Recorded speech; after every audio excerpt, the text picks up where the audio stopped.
Hi, welcome to another episode of ColdFusion. 2008 was a pretty interesting year. It was my first year of university, the iPhone was 1 year old, dubstep was about to explode, and Breaking Bad changes television.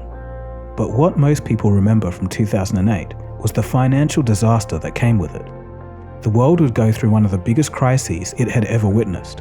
$19.2 trillion of household wealth would be lost, and some of the biggest financial institutions in the world would fail. The crisis would mark everyone who lived through it.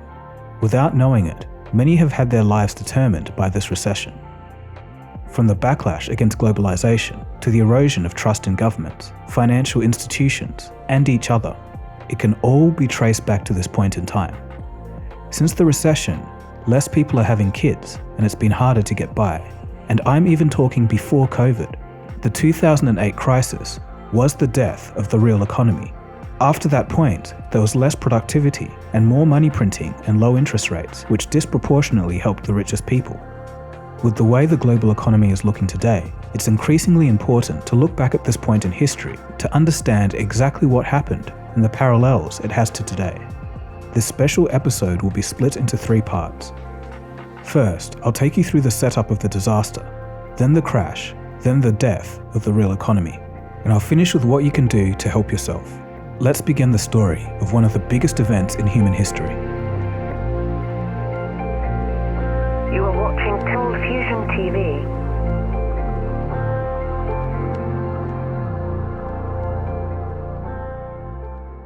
To get the full picture, we need to go back to America in 1995. During this year, the fight was on to help low-income earners. The US government passed laws to decrease discrimination against poorer home borrowers. The banks would lower lending requirements, offering packages such as reduced payments for a number of years. Soon after, in 1999, the US government repealed a law that stopped commercial banks from taking part in investment banking activities. The law that they got rid of was the Glass-Steagall Act. Ironically, this law was made in 1933 to stop the speculation that fueled the Great Depression. It was a fatal mistake. From 1999 onwards, banks which had previously managed conservatively turned to riskier and riskier investments, as well as speculation, all in an effort to increase their returns. Banks cared less about their customers and more about Wall Street profits. According to Nobel economics laureate Joseph Stiglitz, this move played a major role in the financial collapse that was to come. But why worry? Right now, things were good. It was the late 1990s, and there was seemingly no economic problems in sight for America. The internet had taken over the minds of everyone. Investment banks were throwing money behind anything that had a .com at the end. The result was the launch of stupid companies like Pets.com. The banks didn't care though. When the stock went up, they would sell and make their profit. This was the .com bubble, and it had arrived in full force. People quit their jobs to trade stocks, and shares went crazy. For example, shares of Qualcomm rose by 2,619% in 1999 alone. In America, there was money to be made and life was good.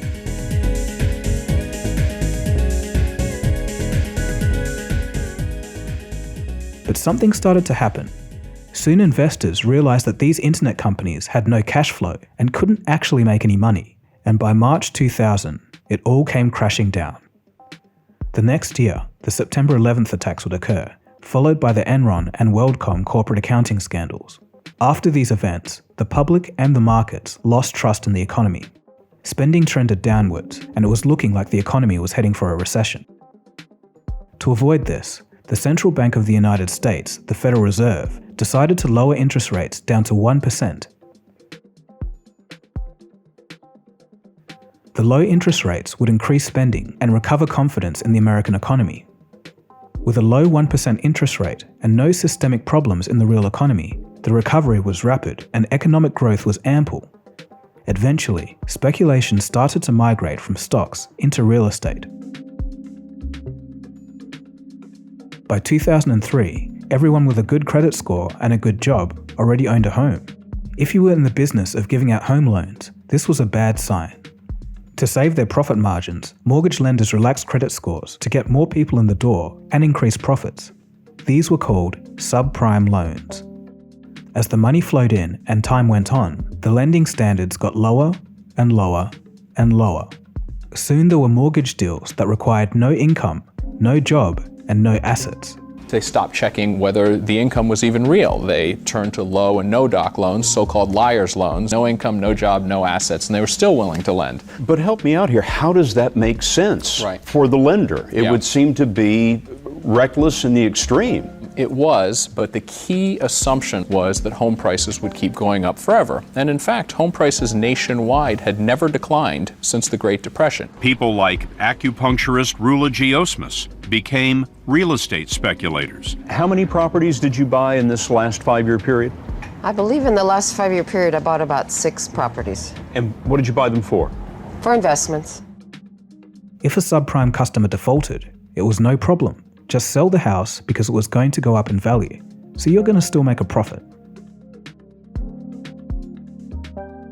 So this next part is a bit in the weeds, but I need you to bear with me because it's crucial to the story.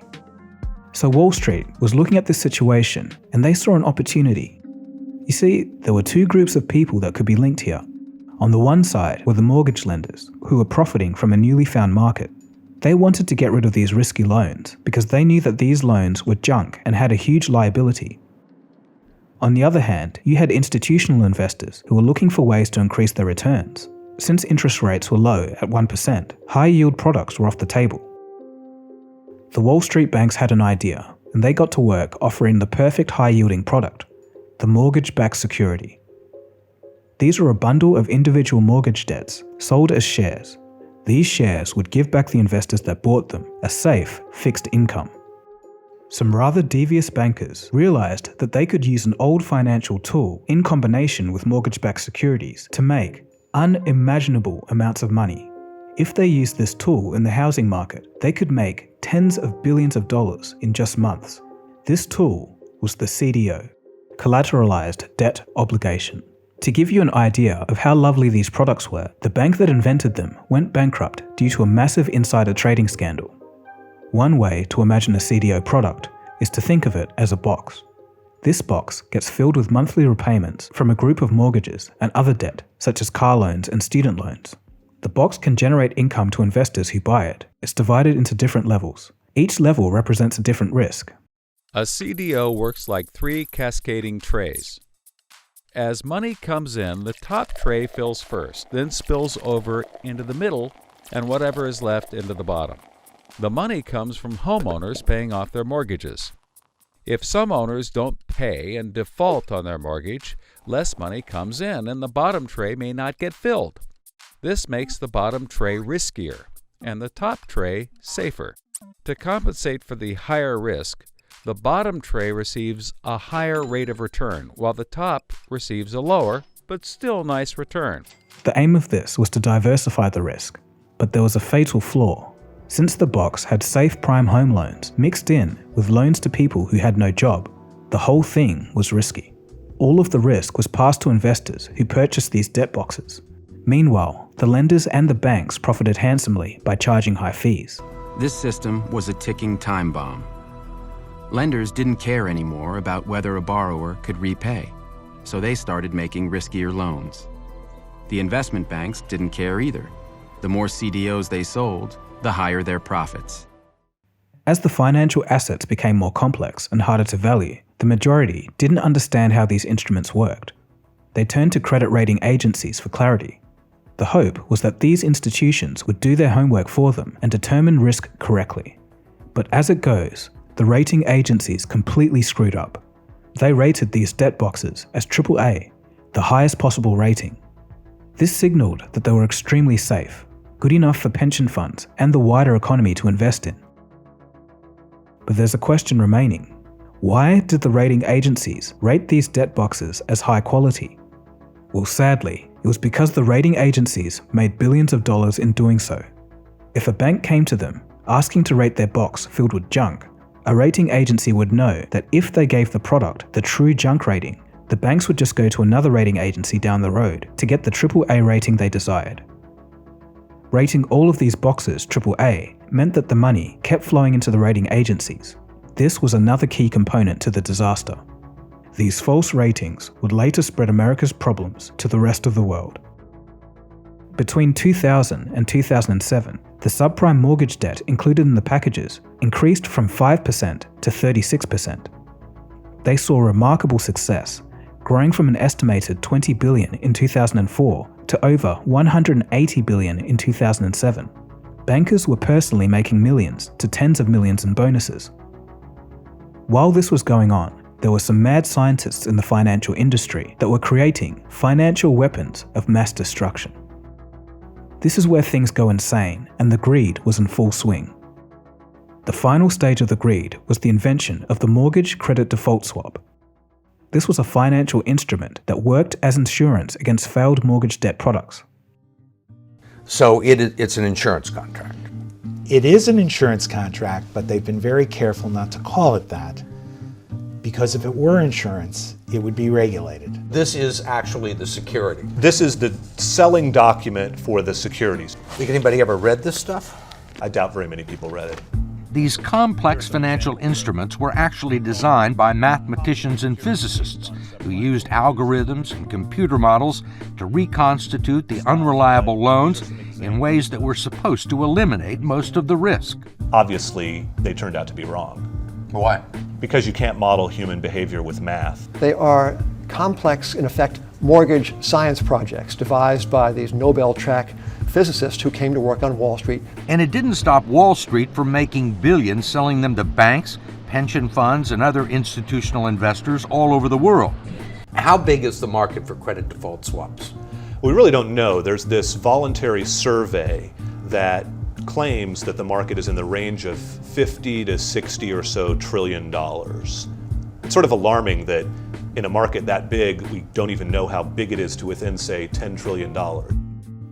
This enabled banks to bet on the direction of a mortgage price. If they guessed right, they would make a bunch of money. Think of it for a moment as a football game. People in the stands may also have a financial stake in the outcome in the form of a bet with a friend or a bookie. The new bet that arose over the last several years is a bet based on whether people will default on their mortgages. And that was the bet that blew up Wall Street.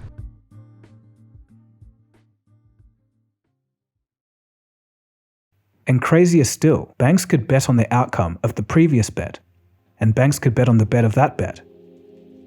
Because these are swaps, and technically not insurance, the banks didn't need any cash to back up their bets if they go bad. What could possibly go wrong? And it used to be illegal. It was very illegal 100 years ago because it had brought down the market in 1907. And they said, we're not going to let this happen again. And then 100 years later, in 2000, we rolled them all back. In retrospect, giving Wall Street immunity from state gambling laws and legalizing activity that had been banned for most of the 20th century should have given lawmakers pause. If it sounds meaningless, it basically is. These products created no value in the economy, but were making banks a whole bunch of money. Insurance companies, such as AIG, saw their profits soar. Financial engineering was running rampant, and there was no one supervising any of these products. In October 2004, the Securities and Exchange Commission, or SEC, bizarrely relaxed the liquidity requirements of 5 banks: Goldman Sachs, Merrill Lynch, Lehman Brothers, Bear Stearns, and Morgan Stanley. This lit the fire. The more the banks borrowed, the higher their leverage. The SEC somehow decided to let investment banks gamble a lot more. That was nuts. I don't know why they did that. From 2004 to 2007, these investment banks each significantly increased their financial leverage. This amplified gains, but also amplified losses. As they gambled more, these banks became extremely vulnerable to financial shocks. In 2007, they reported $4.1 trillion in debt. That was about 30% of US GDP at the time. The stage was now fully set for a moment that would shake the world. During 2004, as the US economy picked up pace, the US central bank started to increase interest rates. This would set off a chain reaction event because financial institutions had offered up many adjustable rate loans based on low rates. Home buyers would enjoy these low rates for about 2 to 3 years. After this period, the rates would reset to align with the market interest rate. But when you combine rising rates with low-income subprime customers, it was a disaster. Home buyers went from paying little to no monthly interest payments to their payments suddenly snapping up to multiple times higher to meet the market. Many just couldn't pay up. But after 2, 3, or 5 years, those rates reset. They went up, and so did the monthly payment. So a mortgage of, say, $800 a month could easily jump to $1,500. By mid-2006, an increasing number of defaults caused home prices to fall. Homes were now worth less than their mortgage loans. Many homeowners stopped paying their mortgages and went into foreclosure. This is where the crisis starts gaining momentum. As more foreclosures occurred, home prices fell further, while demand kept decreasing as well. As 2007 got underway, nearly 1.3 million properties were foreclosed. There was a rumbling that something big was going on when the subprime specialist lender, New Century Financial, files for bankruptcy. Then, one subprime lender after another files for bankruptcy. By the end of 2007, 2.3 million homes had been foreclosed, and the subprime mortgage crisis was officially underway. The high default rates by the homeowners led to a rapid devaluation of the financially engineered products from before. Investors were now aware of the risks, and they were now trying to sell these toxic debt boxes at all costs. In March of 2007, Federal Reserve Chairman Ben Bernanke tries to calm the markets. He states, "The subprime loan issue is contained." He couldn't have been more wrong. Ironically, in October 2022, Ben Bernanke would win the Nobel Prize for Economics. You're about to see why this is so ironic. In August of 2007, a bombshell announcement rattles the market. France's BNP Paribas announces that there is no liquidity in the global market for mortgage-backed securities. In other words, nobody wants to buy the debt boxes anymore. They're essentially worthless. Other European banks follow with similar announcements. The real picture was becoming clear. The mortgage-backed securities that were supposed to be AAA and safe are in reality worthless. And even worse, they had spread through the global financial system undetected like a cancer. As a result of these shock announcements, there was a panic among financial firms and banks. Investors looked around and wanted to pull any funding that was thought to be vulnerable to mortgage losses. Financial institutions struggled to assess the values of their books. What they thought was worth trillions of dollars could actually be worth close to zero. The contagion continued to spread.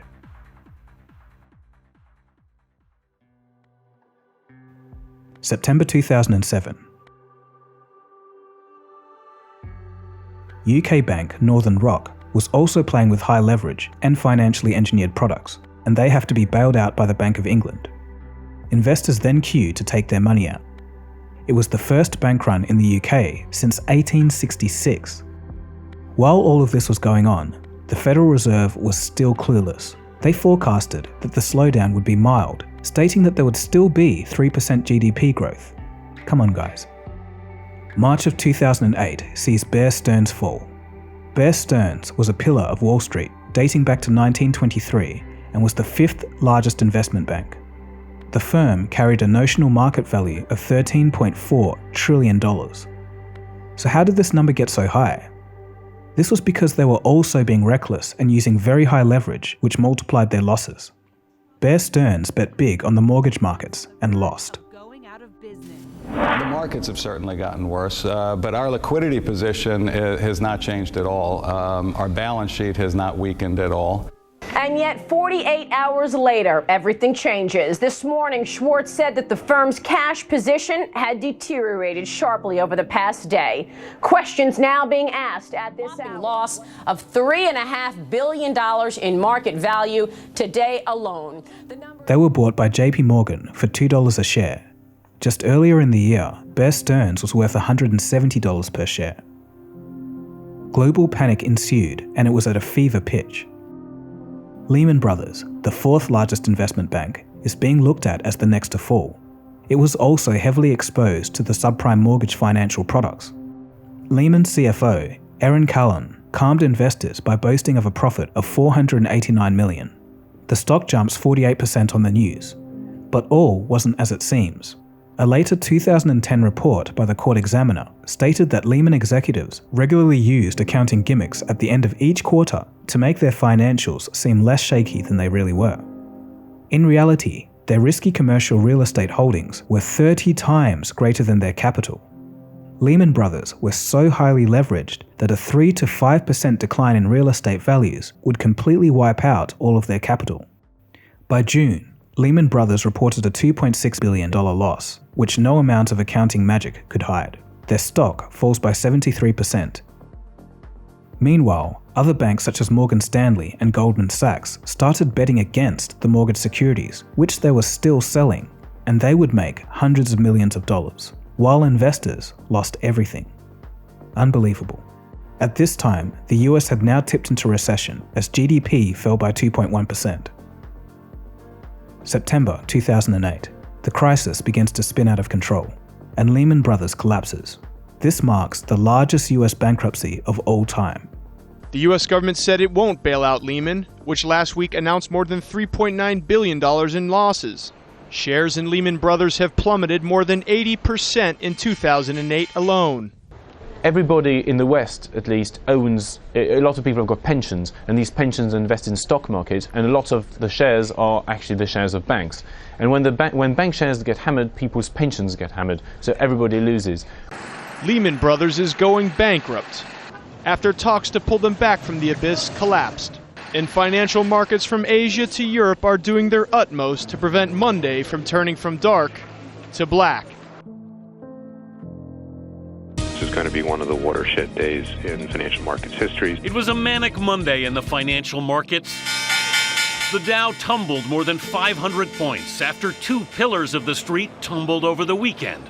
Lehman Brothers, a 158-year-old firm, filed for bankruptcy. I don't think anyone really expected a bank as big as Lehman to be in a position that it's in now. Brought down by bad mortgage investments, Lehman, which has 25,000 employees, will be liquidated. I'm starting to find another job. Meanwhile, Merrill Lynch, fearing it could be next, agreed in an act of desperation to a shotgun marriage with Bank of America. So in just 6 months, 3 of the 5 biggest independent firms on Wall Street have now disappeared. Bear Stearns, which collapsed last spring, Lehman Brothers, and Merrill Lynch. Treasury Secretary Henry Paulson tried to reassure... The banks were all scared, and they stopped lending to each other, and the financial system froze. Companies couldn't order parts, pay for staff, and businesses ground to a halt. And if nothing was done, planes would have to stop flying. We came as close as we have ever come in history to a total cardiac arrest, not just of the American economy, but the entire world economy. Meaning everybody's afraid to lend to everybody else. Credit simply freezes, and an economy, a modern economy, can't function that way? A modern economy can't function without credit for more than even a couple of hours, frankly seconds. GE, the pillar of American manufacturing, was having a hard time getting short-term credit. So was Harvard University. Wage bills were not being paid. Knowing that something had to be done, the infamous bailout started. On September 16, 2008, the US Federal Reserve stepped in to buy AIG, the largest insurer in the US.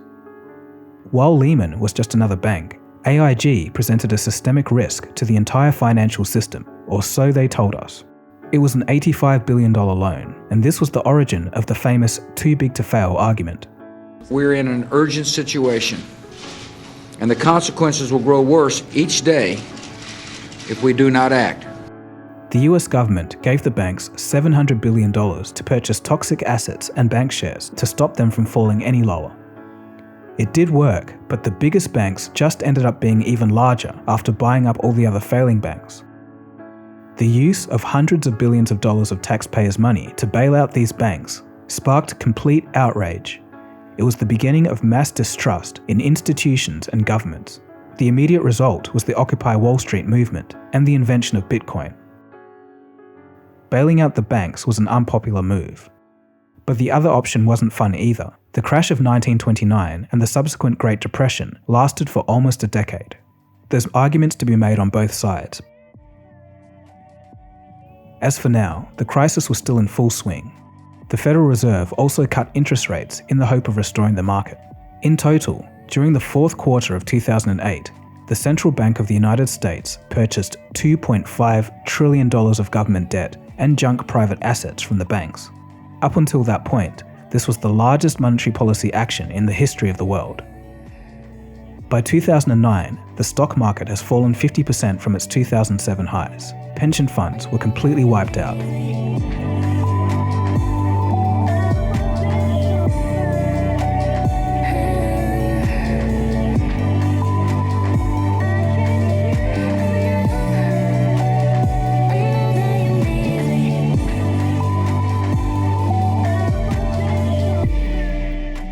As we know, it wasn't just the US that suffered.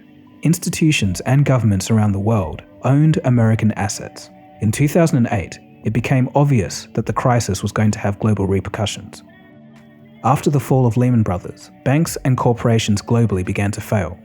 In the UK, HBOS was taken over by Lloyds, and the UK government steps in to save its banking system. With lending markets drying up around the world, the central banks of the United States, European Union, Australia, Canada, and Japan coordinated injecting cash into debt markets for the first time since 9/11. November of 2008 sees the International Monetary Fund approve loans to stabilize Ukraine and Iceland. By December 2008, riots had broken out in Greece. Much of the day, the clashes were centred around the Greek Parliament, one of the few buildings here being adequately protected. Iceland was hit particularly bad. Relative to the size of its economy, the systemic collapse was the largest experienced by any country in economic history. Some of the biggest banks in the nation became worthless, and their stock market fell by almost 80%. Here as elsewhere, the police are first to meet the anger and despair amongst the population. During the past weekends, thousands have taken to the streets to protest against their government and alleged corruption amongst bank managers. For the first time in history in this tiny nation, leading politicians and businessmen are now protected by armed guards. Landsbanki was one of 3 big Icelandic banks that had engaged in an uncontrolled loaning spree abroad. When the international credit crunch hit, they had accumulated loans worth 12 times the nation's GDP. When the banks defaulted, the state had to take over their debts, worth more than $60 billion.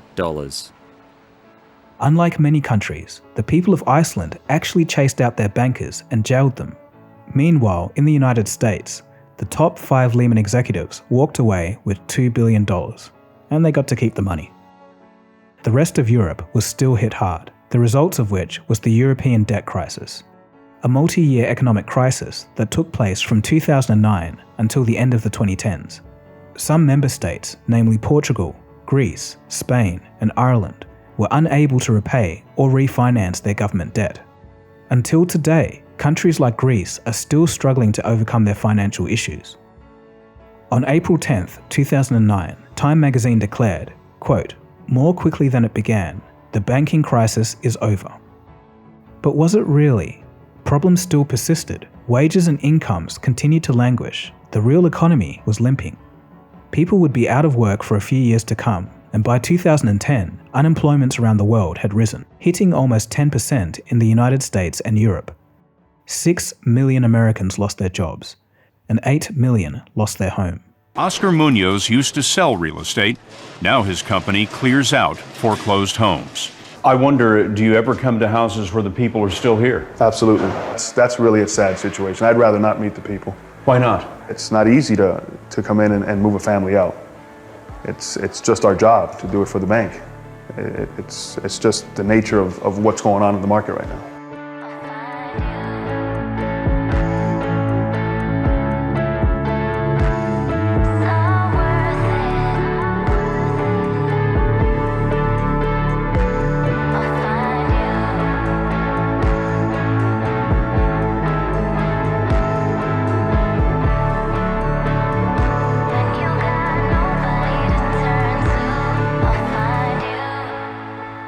In 2010, regulatory action was finally taken. The US government passed the Dodd-Frank Act. It included more oversight and transparency for financially engineered products, limits on risky bank investments, tighter regulation for rating agencies. The whole aim was to stop this kind of disaster from ever happening again. But unfortunately, it doesn't seem to have worked. Today, banks have reinvented the debt boxes and the tools used to speculate on them. This time, they're calling them bespoke collateralized synthetic obligations. This time, they're using corporate debt instead of mortgages. 2022 saw a large spike in activity, quadrupling to $40 billion in this year alone. Let's just hope that corporations don't all default on their debt due to a systemic shock. I personally don't think we'll have another crisis exactly the same as 2008, but safe to say, these stupid financial experiments aren't helping. I really sincerely hope that there's not more of them out there, which we just don't know about.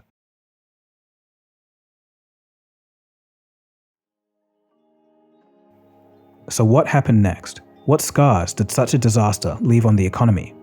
Well, there's some strong arguments to be made that there has been no real economy since 2008. If you look at the GDP per capita of the real economy of the United States, it never recovered. It has been below trend since 2008. If you're in your late 30s onwards, this is probably why it felt harder for the average person to get ahead since the crash. In the United States alone, it's projected that an adult that lived through the crash has lost about $70,000 in lifetime earnings. Younger people were less affected, but less employment opportunities still set them back. For the first time, a whole generation would be poorer than their parents. It's not uncommon for younger people to live paycheck to paycheck, funding their lives with buy now, pay later debt. Subsequently, the fertility rates around the world have decreased significantly after 2008. There may be other explanations for the phenomenon, but the charts are clear. A financial disaster would certainly impact the way families would plan for their future. After the 2008 crisis, central banks gained more power. They set interest rates low for so long that the stock market and eventually the whole financial system adjusted and settled around this state.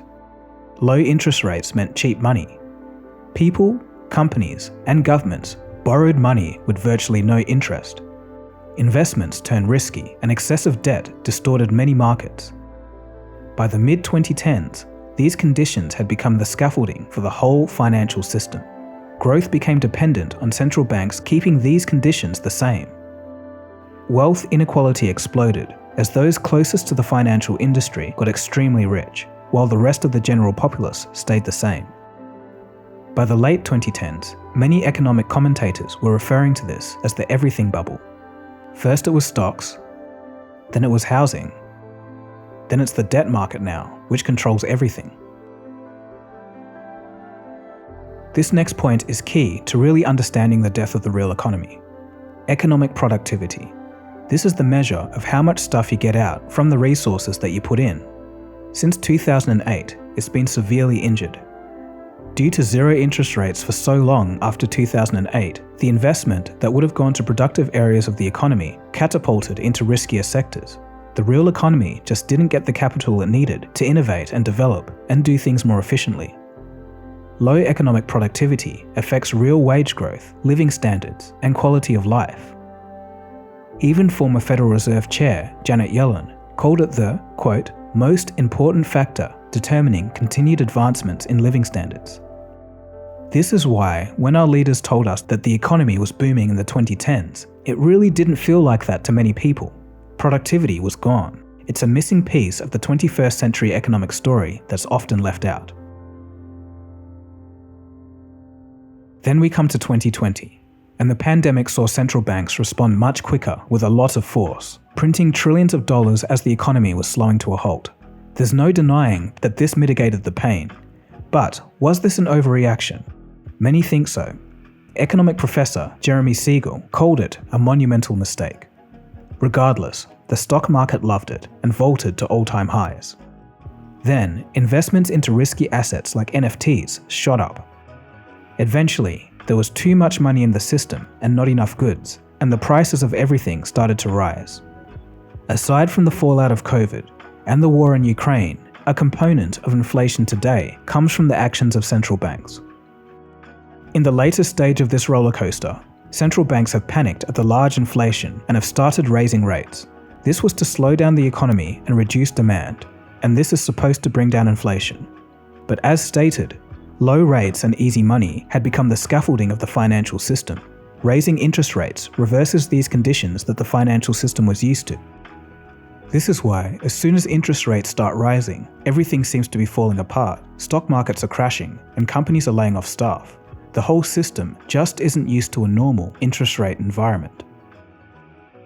Today there's a lot more debt in the system than in 2008, and this was thanks to central banks keeping interest rates near zero for more than a decade. Increasing rates would make this large volume of debt harder to manage for individuals and governments. Countries like Australia, Canada, and the UK have a lot of variable rate mortgages which will snap higher to market rates over the next few years. Subprime car loans and credit card loans are seeing increased defaults. Meanwhile, Credit Suisse is in trouble and they're selling part of their domestic bank. Central bank liquidity swaps are going crazy in Switzerland, doubling in the past couple of weeks. It looks like we're going to have another recession, but what happens beyond that is anyone's guess. After almost 15 years, the 2008 recession has taught us several lessons. It was the loose lending standards and low central bank interest rates that started the problem. Financial engineering spread it to the world. Bad policy, accounting fraud, and poor credit rating agencies fan the flames. Although structural reform has taken place since 2008, we should also take a deeper look into central banks and their decisions. They always seem to print and leave rates too low for too long, distorting markets and blowing up bubbles, only to pop these bubbles later. It's a scenario that seems to be playing out again today. All in all, the real lesson that we as a society never seem to learn is to keep those in charge accountable and also to plan for the unpredictable. So, for you personally, what can you do if you're worried and don't trust our expert leaders? The key is to avoid risk. If you're inclined to keep your money safe, think about assets that have little to no risk or financial engineering behind them. Some believe physical gold and silver, as boring as they may seem, are the ultimate riskless assets. Others believe government bonds are. Others still think plain old cash is best. Talk to a financial professional to make that personal decision and to sleep easier at night. So before I finally go, I do want to hear some stories from 2008 from you guys. I know I was too young to be impacted directly, but I did know and I got a sense that the world was changing while I was studying in university. So what do you remember from this period? Anyway, a massive thanks for watching. This episode did take a lot of effort to bring to life, so I do want to thank you for sticking till the end. If you did like it, take a look around the channel. There's a lot of interesting stuff on science, technology, business, and finance. In the next episode, we'll move away from finance for a second and take a look at an interesting story. Did you know that apart from Steve Jobs and Steve Wozniak, Apple had a third co-founder, and he sold 10% of his Apple shares for a measly $800 in 1976? Well, I'll see you next time in that episode. My name is Dagogo, and you've been watching ColdFusion.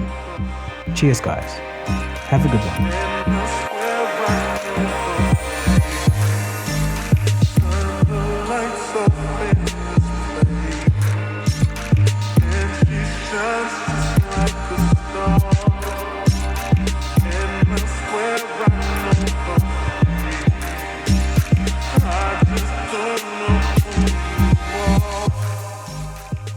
ColdFusion.